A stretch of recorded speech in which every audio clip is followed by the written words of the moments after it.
Hi, today we're going to talk about the Aldipro Cordless Hedge Trimmer. This is an 18-inch lightweight model that's about 30% lighter than traditional ones.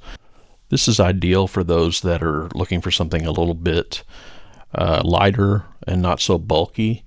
It's an 18-inch design and it's really powerful for the size. It runs on a 21-volt battery, which is included along with a charger, and there is a cover for the blades. Speaking of the blades, these are diamond cut and they're designed to cut up to 5/8 of an inch in diameter branches. As you'll see during my demo, it does a great job cutting through dense hedges. Also very good for just manicuring and tidying up hedges like you'll see right here. There is a dual safety protection system on here where you have to grip the handle and push the switch in order to activate the blades. So it's very safe in that regard. And being cordless, you don't have to worry about your cord getting in the way, which I find exceptionally convenient. Here I'm cutting through a tree branch that's not real thick, but it just does a great job right through it.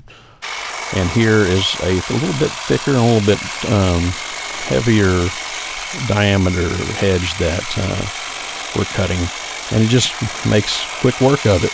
And what I really like about it is it's so light that you can use this thing for quite some time without becoming fatigued in your arms. And as you see here, these are crepe myrtles, and we're just chopping those down to the base, and it just makes quick work of it. If you take a look at there, it's doing a great job. Very happy with it. And I just wanted to say, if you're looking for a lightweight trimmer, please take a look at this Aldipro. It is quite a nice utility to have for cleaning up your hedges and keeping your yard looking nice.